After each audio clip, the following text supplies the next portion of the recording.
Hi, everyone. Welcome to the Ashley Barlow Company podcast. I'm Ashley Barlow, your host. If you are a parent, a teacher, or someone who works at a school, or you're a community member, a volunteer, or a staff member at an organization that supports people with special education plans, a coach, a tutor, or even a grandparent, you're in the right place.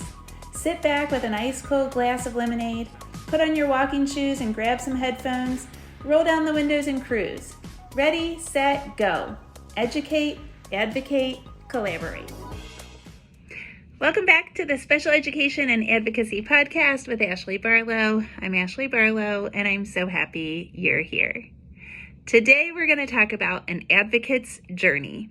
You know, I train special education advocates in the ABC course, but it isn't too often that I have on for you advocates, and I probably should just talk about people's journeys to advocacy here more often. I'm super curious to hear whether or not you like this kind of topic. So give me some feedback on whether or not you would like to hear about more people's advocacy journeys. Today, I welcome to the podcast Lisa Richer. Lisa is a certified neurodiversity consultant who believes that we must first seek to understand the learner in order to effectively support them in all learning and development goals. As a parent of two neurodivergent boys, 20 years of combined leadership, human resources, neurodiversity consulting experience, and years as an elite level athlete, Lisa leverages her lived experiences and professional training in her consultancy, which is called Journey to Bloom. Through her lens of ripe ideas, which is something that she's trademarked, Lisa simplifies the neurodiverse learning journey by connecting parents and educators with resources, tools, along with providing advisory services to help them navigate the complex and often overwhelming learning journey. Lisa's certifications and training include Cognassist Neurodiversity Masterclass Certificate, Parent Education for Behavioral Services Training, DEI in the Workplace Certificate, COPAA Special Education Advocate Seat 2.0 Training, COPAA Advanced Advocate Certificate, and Expectations Matter. I am so excited to welcome Lisa to the podcast today and for her to share her journey with you. Lisa is speaking at a conference that is being put on by the National Down Syndrome Congress, a place where I used to work. And that conference is called Techniques for Success. It is on February 11th, 2023, and it is taking place in Ellicott City. If you are interested in learning more, you can go to techniquesforsuccess.org. Hi, Lisa. Thanks so much for joining us. Thank you for having me. I'm excited to be here. Yeah, I'm really excited to have you here too. So friends, Lisa was connected to me because Lisa is speaking at Techniques for Success, which is an event that the NDSC is putting on with several different Down syndrome associations in the state of Maryland. And Lisa is actually giving our keynote there. So I invited her on to help us promote that conference as well as to hear a little bit more about Lisa. So Lisa, thanks for joining us. Thank you for having me. I'm very excited about today and the conference coming up. Yes. Well, good. I am excited too. It is a super dreary, rainy day here in Cincinnati. And so I always like talking the talk with nice colleagues that also, walk the walk that I walk. And that's actually what we're talking about today, Lisa. So we're going to talk about kind of your journey in advocacy. And I think a nice starting point is for you to kind of tell us a little bit about yourself. So just give us a little bit of background on what you do and kind of how your journey maybe started. Absolutely. I'm going to I'll start it at the point of parenthood, because that's really where the journey to me becoming a neurodiversity consultant began. I have two children. One is 16 and the other is 12, both boys. And they both are neurodivergent. They both have different diagnoses and showed up very differently in that entire process. And it started really early on. My oldest, that is now 16, was having issues even as a very young infant nursing. And we found out that he was having some problems swallowing. So we had to use a Haberman bottle. So very early on in our very early stages, in a Haberman bottle, for those that don't know, it actually, you can turn it to make the milk come out slower or faster. And so it helped him learn how to latch and swallow and just be able to eat anything. And back then, little did I know that we were going to be on this long journey to a diagnosis. And in the process of going through that, I just became very engaged and interested in what this world was about. First time mom.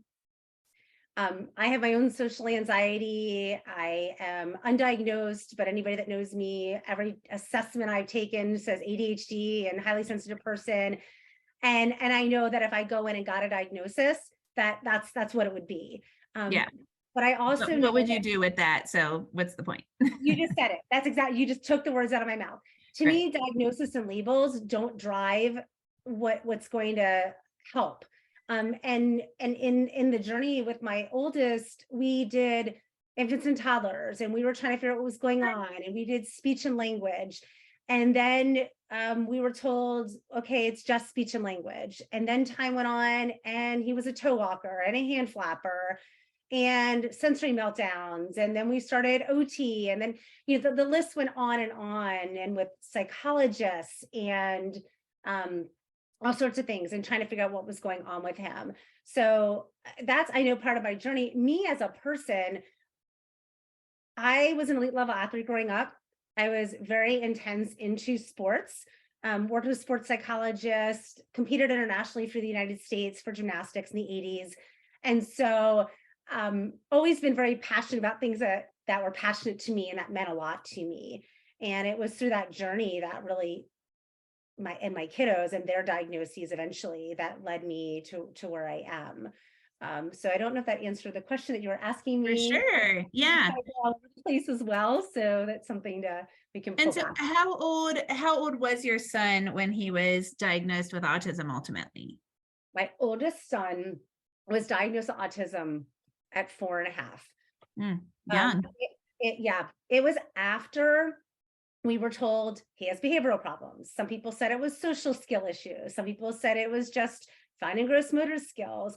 And it wasn't until we had a psychologist, we had a behavioralist that was really a shadow, and he was a certified ECBA, but he came in and was really shadowing and trying to journal and help us figure out, why was my child having so many sensory meltdowns? Why was he not able to do some of the things? Why socially was he throwing stuff instead of asking a child to play with him? What was going on with the hand flapping and the toe walking, and was it behavior? And pulling it all together, we finally went and got all the assessments for diagnosis for the older one. The younger one was diagnosed with ADHD at 8. And there was a long journey with him getting to that diagnosis. But my oldest was diagnosed at 4.5. And so, you know, I talk to my clients a lot about this because, you know, oftentimes I have clients that come in and they are still coping with a diagnosis. And people are apologetic about that for some reason. You know, they're hesitant to take my advice, or they are slow to act on something that I might suggest. And they're like, I'm sorry, you know, and eventually the conversation kind of gets to, I am still coping with this diagnosis. And that's really interesting because, you know, I live in the Down syndrome community as a caregiver, a parent in the Down syndrome community. And most of the time, our diagnoses come at birth or shortly after birth, with very few exceptions. And so that kind of coping piece of it is, I don't want to say largely done, right? Because we're kind of always coping, but the initial coping phase is certainly done by the time that we get to preschool or to school age services. And I know for people that get diagnoses later in life or have to advocate for the diagnosis, that advocacy gene is turned on. If you've got it, you've got it. So I guess the question there is for you, now, because you've got this successful consultancy gig going. Can you identify when and how that advocacy thing, that spark came up where you were like, oh, I'm going to have to really look at services and I'm going to have to look for answers for him and I'm going to have to kind of turn this up a notch for him in order to get some answers and some supports? Yeah, and I'm not sure if we're visually on here, but I get tears in my eyes and I might get emotional, so we'll go there. I wrote down a couple of notes because that's how I retain things. That fear of judgment and shame, I wanted to acknowledge that first, because a lot of times the acceptance is masked because of fear of judgment and shame. What are others going to think? What did I do wrong? Why is this? Why did this happen?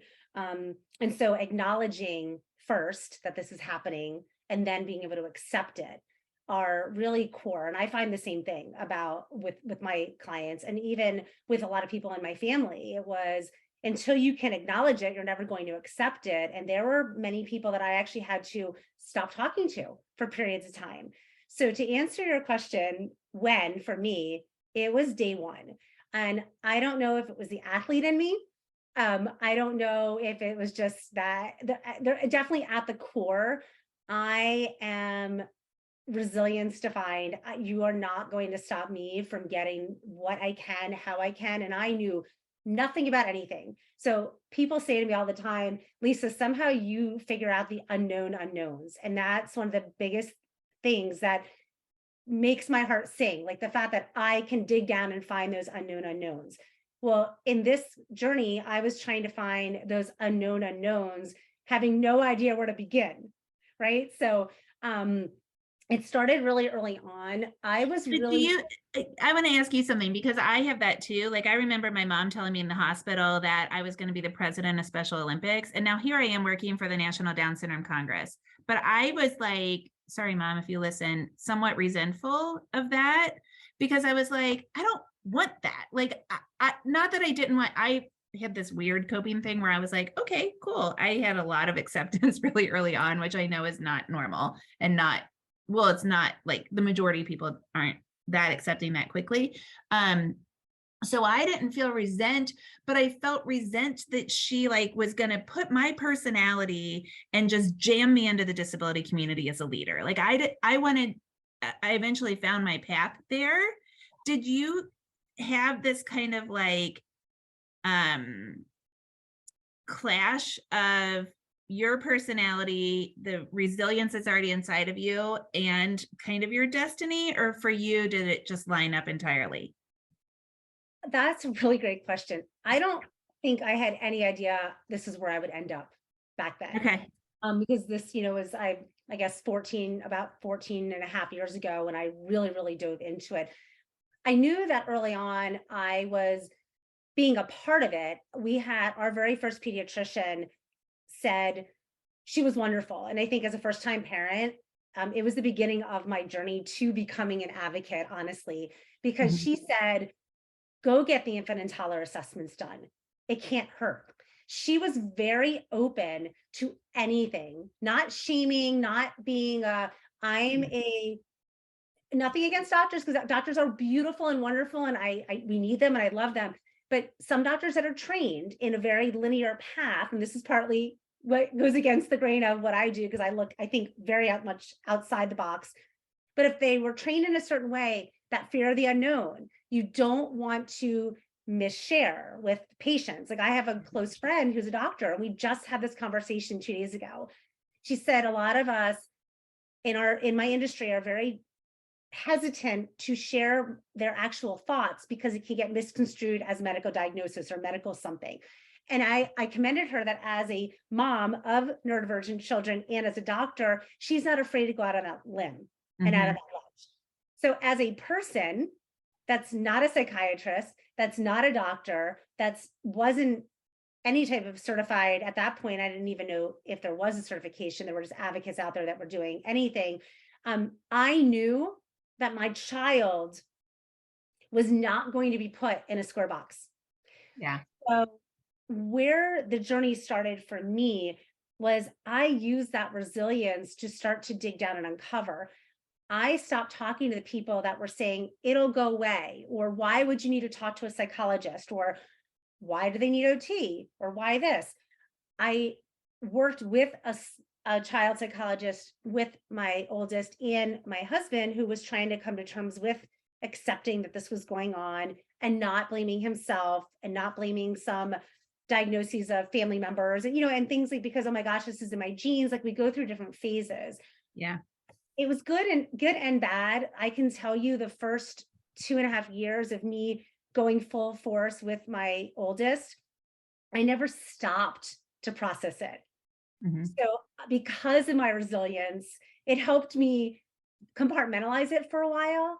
And when I did come to terms with it, I had my emotions, I had all those ups and downs, but in the time and in the moment, I found a psychologist who was a family and behavioral focused psychologist who said, your son this is before his diagnosis. This was at 18 months.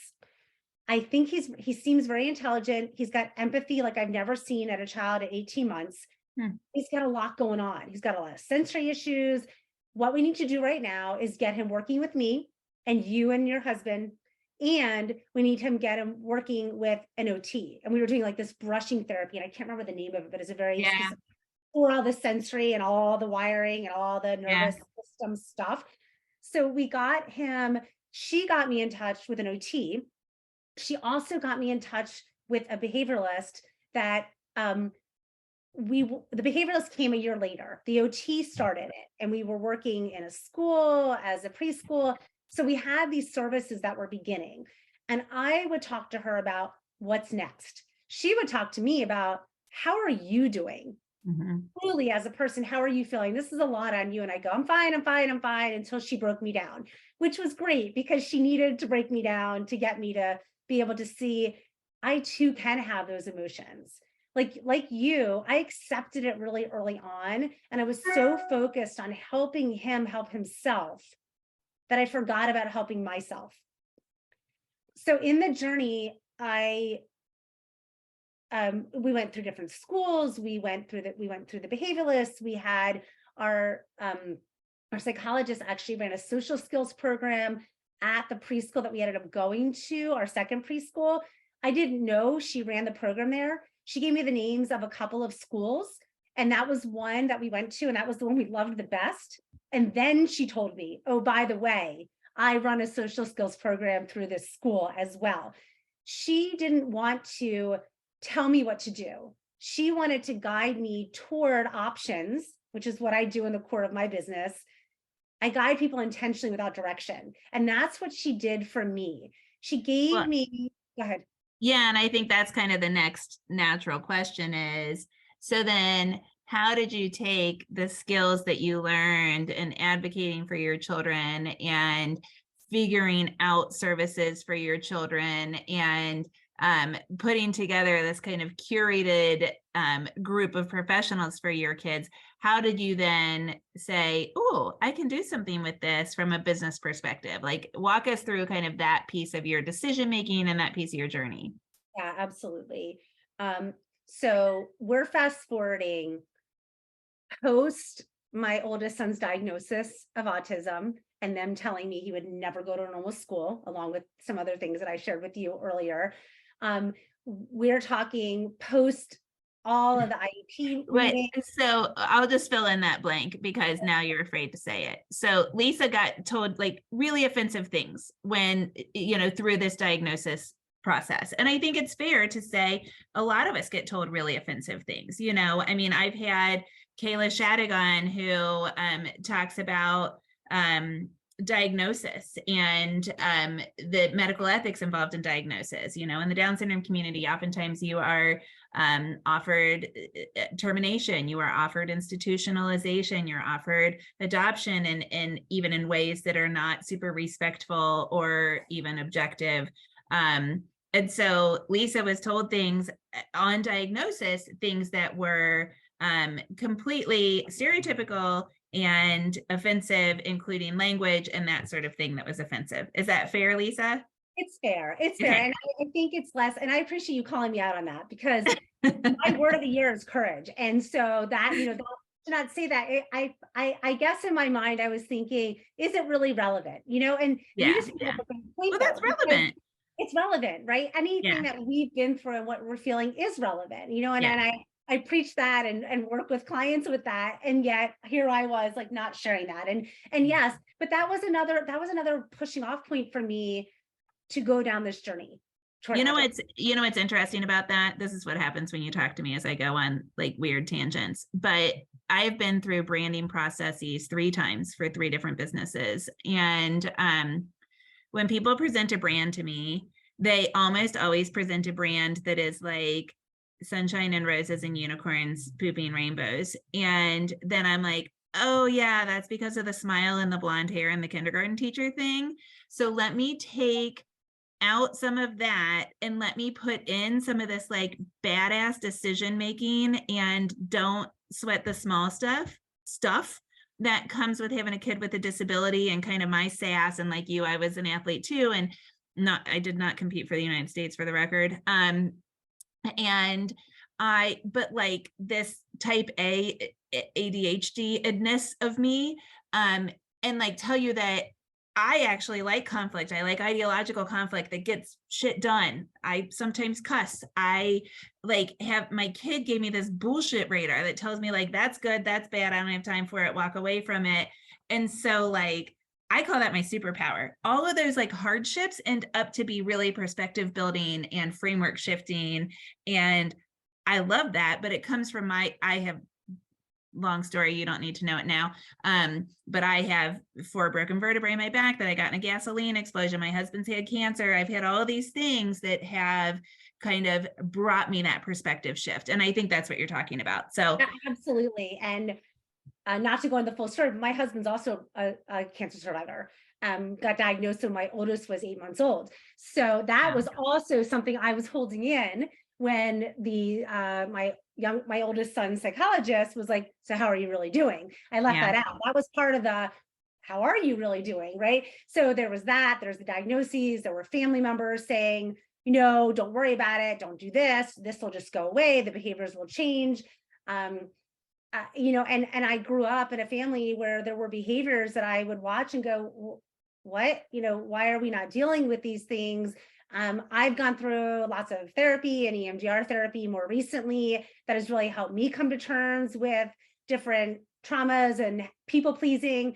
And I get what you're saying. My courage theme for this year of my word is part of my true self, is similar to what you described. I like constructive conflict. I like to live in controlled chaos. But I had dealt with gaslighters that because I think differently, because I approach things differently, because what I do today, 10 years after I wanted to do it, so I'm going to go into that piece of what you just asked, 10 years after I wanted to, because even though I was advocating for my own children and I was making progress, I had so many people saying, what are you talking about? Why would you want to go do that for a living? Why wouldn't you want to do this? I don't understand where you're coming from. This doesn't make any sense to me. Why don't you get it? I know you're smart. Like, those are things that were said to me from corporate leaders. And I was a corporate leader and they were leaders above me. And I got smaller and smaller and smaller. And so 10 years ago, when I really started to think about doing this as a career, I looked back and I noticed there were a lot of people that were advocates that had no experience in advocacy. They were telling people to do things and say things that I felt like I just made my skin crawl. There were some that were phenomenal, but there was also the school system that was like, oh, you're a special education advocate. Like, I don't want to talk to you. I don't want to work with you. And so when my oldest was in 5th grade, his principal at the time was leaving the public system and going to the private system. And he said to me, I shared my blog with him, and I've been blogging since my oldest was probably 1, because I was blogging my journey. I don't do it as often because I do this now. I feel like I can get my voice out in different ways. Yeah. He said, we need more people like you. You work with parents. You are there for parents in collaboration with schools on behalf of the learner. Mhm. We need more people like you. Your children, and I'm going to start crying, are where they are today because of how you show up, what you do for them, and how much you care about all the people that are part of the team. Yeah. And so that was my relaunch point. So it was 5th grade for my oldest that I went and I sought out, is there an advocacy certification? And I found through COPAA, Council of Parent Attorney Advocates, that they had the special education advocacy training. They call it the SEAT training, the 1.0, the 2.0, and then some additional ones. Mm-hmm. I applied for the 2.0 because I knew enough to be dangerous, but Yeah. I didn't know enough to be appropriately dangerous. And I mean that in Right. a kind way, right? I had the sass and I had the perseverance and I had the persistence and I had the relationships, but I didn't even know what I didn't know. There Right. were things that I was not getting for my own children because I was told by even this principal, because he was told by administration years earlier, we couldn't do certain things. And I was told by other teachers that things were happening that weren't happening. And I thought I couldn't ask for resources and tools or samples of things because I was told by people I trusted in the school system, we can't give that to you. And I needed to know the truth. So I did not want people to pay me to be their advocate unless I knew I had enough true knowledge of the law, of Mhm. how things worked, and of Right.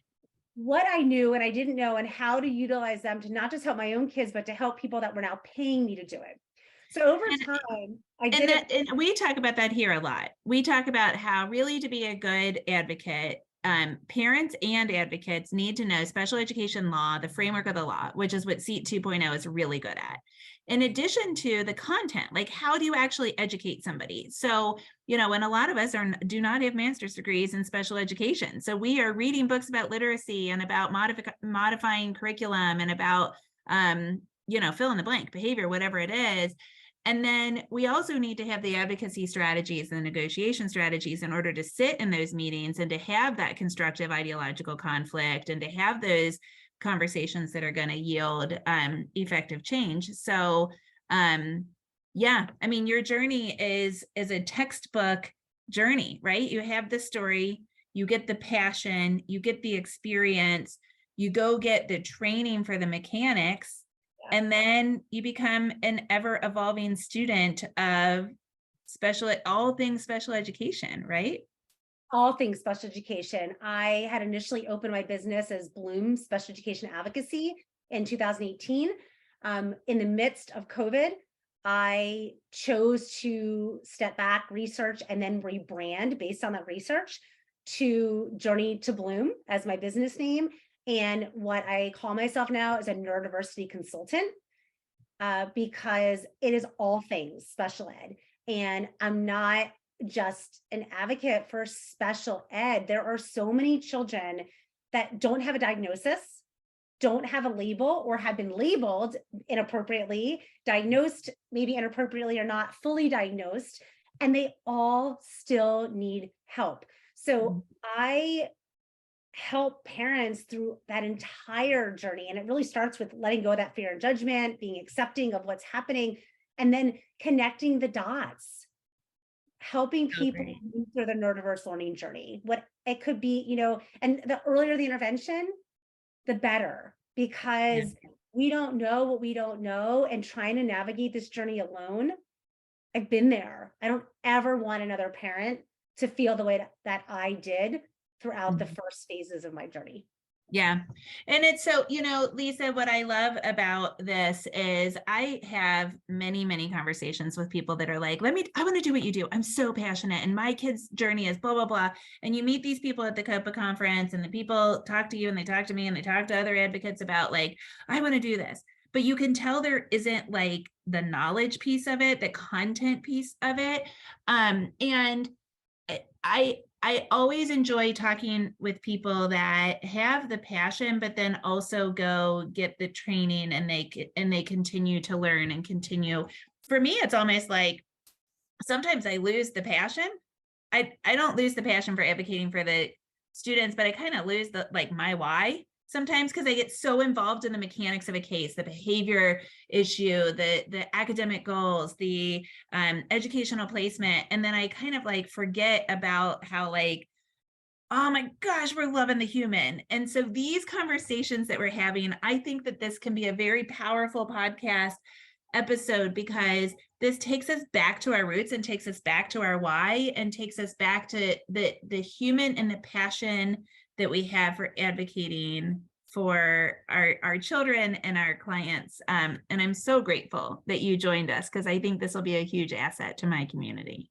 Thank you so much. It's been so much fun. And like you said, it can be draining and exhausting. You know, I don't necessarily lose my why, but that energy drain, because you and I and others like us, and I call my people, we put everything into what we do for our clients on behalf of the child. And it's exhausting.